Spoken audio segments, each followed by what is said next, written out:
Est-ce qu'il y a du soulagement de se dire que c'est la dernière à Dijon? Non, il n'y a pas de soulagement. Je suis très heureux de revenir au Parc des Sports, on va dire, pour le match contre Saint-Étienne, puisque c'est officiel maintenant. Maintenant, il y a ce match-là à faire contre un adversaire coriace. On est bien placé pour le savoir parce qu'on les connaît. Et c'est une équipe, on se suit maintenant depuis, c'est la 5e saison, on est dans la même division et on finit toujours globalement très proches l'un de l'autre. Donc je suis plutôt focalisé sur comment faire pour battre Laval plutôt que de me dire ou d'avoir un quelconque soulagement. Mais c'est vrai que, et on en avait parlé depuis le début de la saison, c'est beaucoup plus handicapant que ce qu'on peut imaginer. Voilà, c'est pas pour sortir non plus ou se protéger de quoi que ce soit, c'est comme ça. Mais quand on dit et j'en parlais avec je vais pas le citer, mais je parlais avec un de mes collègues de la Ligue 2 qui m'a appelé l'autre jour pour autre chose. C'est véritablement, oui, c'est plus problématique que ce qu'on peut penser. Voilà, ne serait-ce qu'en termes d'ambiance, faut quand même se rendre compte que on joue devant 500 ou 600 spectateurs et encore un grand bravo à eux de faire le déplacement pour venir nous encourager. Sur les 2 derniers matchs, l'adversaire était pratiquement plus proche de Dijon que nous, donc ils ont ramené quand même la moitié des spectateurs aussi. Donc bon voilà, c'est évidemment quelque chose qui n'aide pas. Mais c'est comme ça, et en tout cas, il faudra faire avec pour ce match contre Laval et mettre en place. C'est déjà difficile de jouer à Laval quand on est chez soi avec son public, donc ça le sera encore plus là. L'an dernier, Martigues, il y avait eu un vrai avant et après pour le coup. Non, mais c'est évident. Voilà, il y a Martigues, avant, après, comme vous dites, Concarneau, j'en parle pas. Alors eux, ça a été toute la saison. Franchement, je sais pas comment ils ont fait. J'en parlais avec Jean-Pierre, notre kiné, qui a connu ça avec Lens quand le RC Lens a joué à Amiens. Je crois que toute une saison. Bon, bah regardez comment ça se termine. Voilà, donc je suis très heureux.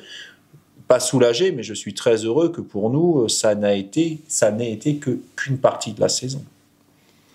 Est-ce que la conséquence est 8 points, c'est le plus faible total là, depuis le retour en Ligue 2? 8 points, 8 matchs, en ayant joué qu'à l'extérieur. En général, on dit un point, quand vous prenez un point à l'extérieur, c'est bien. Donc voilà.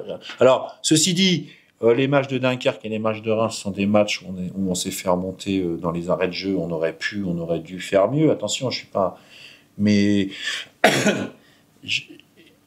j'aurais aimé faire mieux. Je pense qu'on avait la possibilité de faire mieux, et ça, le fait de se déplacer à Dijon, ça n'a pas été. Enfin, je veux dire, ça n'a rien à voir. Mais maintenant, je suis pas forcément surpris qu'on ait que 8 points après 8 matchs. Voilà. Et dans ma tête, je sais que c'est pratiquement 10.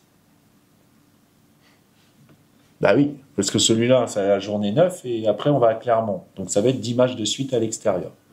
Bon. Un mot sur Laval. Ça fait des années que vous nagez dans les mêmes eaux. Exactement. Quel regard vous avez sur le Laval 2025-2026, on va dire? Bah, c'est une équipe qui est dans la lignée de ce qu'il faisait. C'est une équipe qui, l'année dernière aussi, avait eu un peu de difficulté à démarrer. Ça les a pas empêchés d'être compétitifs pratiquement jusqu'au bout. Voilà, il y a un entraîneur compétent et expérimenté, avec des joueurs très expérimentés. Je dirais c'est une autre stratégie, je dirais, en termes d'effectifs qu'ils ont. Mais c'est toujours très bien organisé, c'est toujours très accrocheur. Voilà, regardez les scores des Laval-Annecy, à quelques exceptions près, mais des fois ça s'est joué à pas grand-chose. Je pense au match qu'on avait gagné là-bas quand on était dans notre remontée au classement. Bon, bah voilà, parfois vous avez 3 situations, vous enchaînez, vous mettez 2 buts, ça fait 2-0, et après c'est vrai que le match est différent, mais c'est toujours très serré, un but d'écart, des matchs très accrochés. Donc je m'attends au même type d'opposition à nouveau. Puis d'ailleurs au classement, une équipe à 8 points, l'autre à 7, et voilà, on est encore très proches l'un de l'autre. Laval, c'était Quentin qui avait débloqué la situation au mois de février en fin de partie. Quel regard vous portez sur son évolution? Alors oui, on sait que c'est toujours un jeune joueur, mais comment vous le voyez évoluer finalement là, au fil des mois? L'évolution est bonne.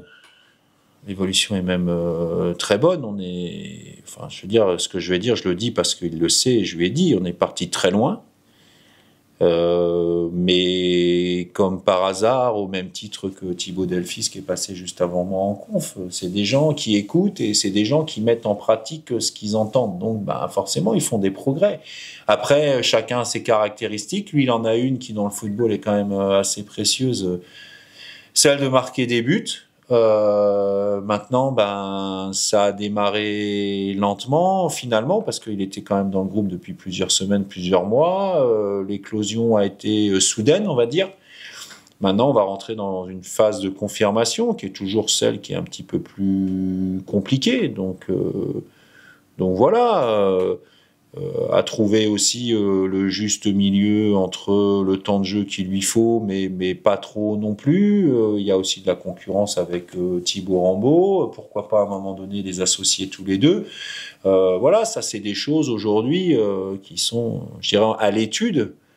Mais encore une fois, le laboratoire, il va à une certaine vitesse et on peut pas non plus aller plus vite que. Enfin, je veux dire, faut faire attention avec les essais. Et puis il y a pas qu'à ce poste-là. C'est quand même des gens qui sont à la finition de quelque chose. Il y a tout ce qui se passe avant pour leur donner des ballons. Et on sait aussi très bien que chez nous, il y a quand même un gros travail à faire en amont sur l'aspect défensif pour pouvoir exister. Mais Quentin, on va dire, on est dans les temps.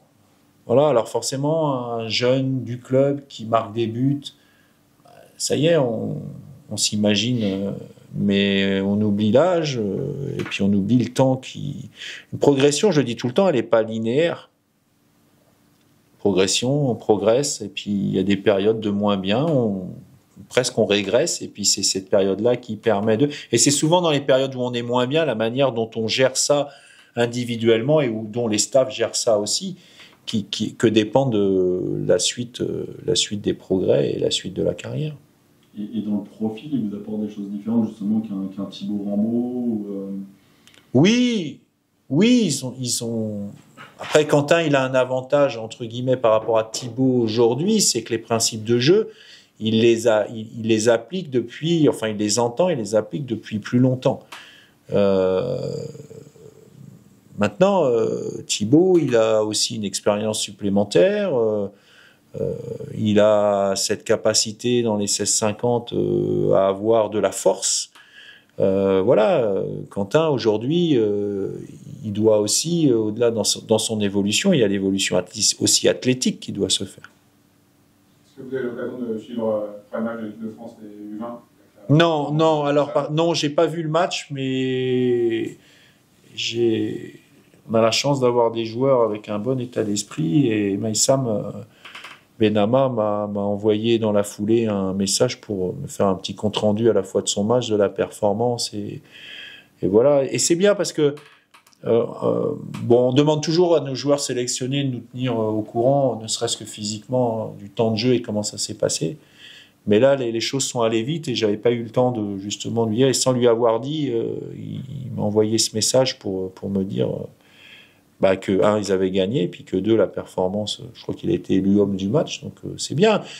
C'était aussi l'objet pour nous de réflexion, parce qu'on a évidemment pensé à le garder, mais on avait le sentiment qu'il allait jouer plus en sélection qu'il n'allait jouer avec nous, donc il n'y avait aucune raison de l'empêcher d'y aller. Je veux dire, la sélection, ça peut être un complément idéal de ce qui se passe en club.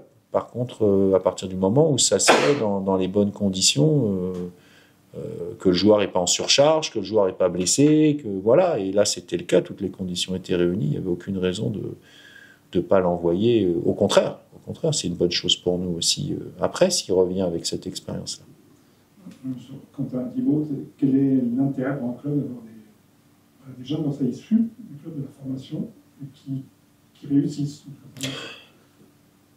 Vous parlez à quelqu'un qui a commencé à UFC Nantes à 8 ans et quand j'en suis parti pour la première fois joueur, j'avais 28 ans. Donc, déjà, il y a une identification qui se fait. Puis, je pense, c'est de plus en plus rare, quand même, il faut le souligner. Parce qu'il y a beaucoup de joueurs, entre guillemets, formés au club qui ne sont pas des gens, des locaux. Dans beaucoup de clubs, dans les principaux clubs formateurs, ils sont déjà recrutés à 14-15 ans. Donc, ils ne sont pas forcément locaux. Il y en a, mais pas forcément. Puis il y a une identification qui se fait forcément de la part du public, des supporters, puis ça donne un espoir aussi à tous les jeunes et à tous ceux qui sont passionnés de foot dans la région, et puis aussi aux jeunes joueurs du club de se dire il y a des portes, il y a des portes ouvertes. Moi je le dis tout le temps, l'idéal c'est d'avoir 11 titulaires qui viennent nés à Annecy, formés à Annecy, passés par la Bontaz Academy, et puis, mais à un moment donné, mais encore une fois, si je peux avoir même 25 dans mon effectif qui sont comme ça, je le fais, mais sans problème. Mais à un moment, faut gagner des matchs aussi. Donc, c'est aussi une question de niveau, et c'est d'abord une question de niveau. Voilà. Mais les concernant, ils sont caractéristiques de ce de ce que je connais de la région maintenant, c'est-à-dire travailleurs, à l'écoute, ils rechignent pas sur les efforts, je veux dire, pas dire qu'on peut gravir l'Everest avec eux, on n'en est pas là, mais c'est sûr qu'on sent qu'on peut partir en randonnée par temps difficile. Je veux dire, ils sont là, ils sont costauds et c'est agréable. Voilà. Il n'y a pas qu'eux qui sont comme ça, donc en l'occurrence, ils le sont, et puis ça a valeur d'exemple. Sur l'Euro peu de blessés. Vincent Pajot ne sera pas là, parce qu'il a fait... il s'est senti pas bien après un choc reçu, donc on ne veut pas prendre de risque, donc Vincent Pajot sera absent. La Jugie toujours en soins, réathlétisation. Makutungu a repris l'entraînement avec nous, mais il sera pas dans le groupe parce que on veut pas précipiter les choses. Voilà, sinon on a tout le monde. Nsakala est de retour, Jusseron est de retour aussi. On récupère petit à petit tout le monde, ce qui est une très bonne chose. Et donc Benama qui est au championnat du monde du vin, donc il ne sera pas dans le groupe non plus. Et justement, par rapport à Benama, le fait d'avoir dû garder finalement aussi Koutoun, c'était quoi? C'était lié au petit pépin que vous aviez en défense Moi, Koutoun, et encore une fois, ce que je dis, je le dis parce que je leur ai dit... Moi, Koutoun, s'il avait fait 0 minute de jeu depuis l'appel en sélection, ça aurait été stupide. Mais enfin, Koutoun, il a joué quand même beaucoup les 3 derniers matchs là. Koutoun, il sera dans le groupe pour le prochain. Donc, je veux dire, à un moment donné, la sélection, encore une fois, c'est un très bon complément. Je parle des sélections de jeunes, moi. Je sais de quoi je parle, là. C'est un très bon complément. Voilà. Mais quand à un moment donné, vous avez l'opportunité de jouer dans le niveau Ligue 1, Ligue 2 de l'équipe première, l'essentiel pour n'importe quel joueur dans n'importe quelle sélection, c'est pas de faire partie des sélections de jeunes. C'est un jour faire partie de la sélection A pour faire les compétitions, en l'occurrence pour le Maroc, la CAN et la Coupe du Monde. Et puis championnat d'Europe ou Coupe du Monde pour les autres. C'est ça le principal. Donc si le passage c'est de passer un peu plus de temps dans le club pro pour acquérir du temps de jeu en pro, au détriment d'une compétition de jeunes, pour moi il n'y a pas photo. Et alors je le dis, et tous ceux qui ont travaillé avec moi à la Fédé à l'époque vous pourront vous le confirmer, je le disais y compris quand j'y étais. Voilà. Donc, faut que ça se fasse, encore une fois, en bonne intelligence avec tout le monde. C'est un excellent complément, ça, voilà, dans certaines situations. Mais entre un championnat du monde du vin et la possibilité de faire des matchs Ligue 1, Ligue 2 avec du temps de jeu, il n'y a pas photo non plus. C'est mieux de jouer en Ligue 1 ou en Ligue 2 pendant ce temps-là. C'est comme ça. C'est mon avis. Certains ne le partageront pas, mais c'est mon avis en tout cas. On peut faire un point aussi sur Antoine, physiquement, comment ça va. C'est vrai qu'on a beaucoup parlé la dernière fois avec Reims, on parlait de Yo, de Nancy et de son absence. Antoine, c'est quand même quelqu'un qui a beaucoup de stats aussi depuis qu'il a rejoint le club. On l'a vu plus qu'on cette année et on en parle finalement peu. Par quoi il est passé depuis le début de saison physiquement mais c'est bien que... C'est bien que vous me posiez la question. Je rigole quand je dis ça, parce que quand je vois les politiques qui disent ça à la télé, ça me fait sourire. Mais non, mais c'est vrai, il y a des spécialistes. Je vous remercie de me poser la question. Pendant ce temps-là, ils réfléchissent à ce qu'ils vont dire. Alors les gens qui me regardent, ils disent il est en train de faire pareil. Non, mais Antoine, les choses, elles sont claires. Et puis, c'est par rapport à... Je veux dire, soit je suis stupide ou incompétent. Ou alors, il y a autre chose. Non, mais c'est vrai. Donc, Yo de Moncy... c'est quand même, il a marqué quelques buts et puis il est plus là. Bon, pensez qu'on n'a pas fait le maximum pour le garder. Antoine Larose, c'est quand même la principale force offensive, on va dire, dans un autre style que Yo, et je le mets pas ou peu. Donc soit je suis incompétent ou stupide, ou alors il y a autre chose. Bon voilà, et forcément qu'il y a autre chose. Je suis désolé pour ceux qui pensent que je suis incompétent ou stupide, mais si je me prive d'Antoine, et vous me posez la question aujourd'hui, je l'ai vu ce matin dans mon bureau justement pour parler avec lui de ça, et je lui ai dit la même chose que vous pouvez lui poser la question, je lui ai dit ce que je suis en train de vous dire, moi-même j'ai conscience de quoi je me prive, mais à condition qu'on ait le Antoine Larose qu'on connaît. Voilà, aujourd'hui Antoine Larose, il a été, faut que je sois prudent dans ce que je dis, mais enfin, globalement il a été opéré d'une pubalgie, et on revient pas en un claquement de doigts. Mais maintenant, il a besoin de s'entraîner, mais c'est toujours la même chose. Vous revenez vous entraîner, il faut être à un certain niveau. Sachant qu'Antoine, c'est quand même un diesel, donc il a besoin d'un certain temps pour se mettre en route. Même quand il est très très performant, ça m'arrive fréquemment pendant les 20 premières minutes de râler sur le banc après lui parce qu'il met du temps à se mettre en route. Bon, ça m'arrive d'être patient parce que je sais ce qu'il est capable de faire après. Mais il lui faut aussi de la compétition. Donc à un moment, il faut se lancer. Est-ce qu'on le met ? Voilà, j'ai essayé de le mettre très vite. Il s'est refait mal quand il rentre contre Dunkerque. Je l'ai fait rentrer à nouveau contre Reims. Ça n'a pas forcément correspondu à ce que je voulais. J'en ai reparlé avec lui. On s'est expliqué là-dessus. Mais oui, moi, au même titre, je suis très heureux de retourner au Parc des Sports. Je vais être très heureux quand je vais pouvoir réutiliser Antoine Larose tel qu'on le connaît. Voilà. Mais j'estime que pour le moment, alors on va vers le mieux. Je pense qu'on touche au but. Mais voilà, on n'y est pas encore. Aujourd'hui, il ne peut pas démarrer un match, Antoine. Voilà. Encore une fois, je vous livre ce qu'on s'est dit ce matin. Antoine Larose, il peut pas et il est d'accord avec ça. Une petite question sur, on l'avait posée il y a quelques semaines sur... j'ai la même réponse. Pas sûr. Non, sur Ligue 1+, et le besoin d'avoir pas mal d'abonnés pour les clubs. Là, je crois que les chiffres viennent de sortir pour les clubs de Ligue 1 et de Ligue 2. Finalement, eu égard au fait qu'il y ait pas mal d'abonnés, il y aura un peu plus de rétribution financière. J'imagine que c'est une bonne nouvelle aussi. Alors, il y aura plus que, on va dire, le pire scénario prévu, mais il y a encore beaucoup moins que ce qu'on nous a annoncé il y a quelques mois, enfin quelques années maintenant.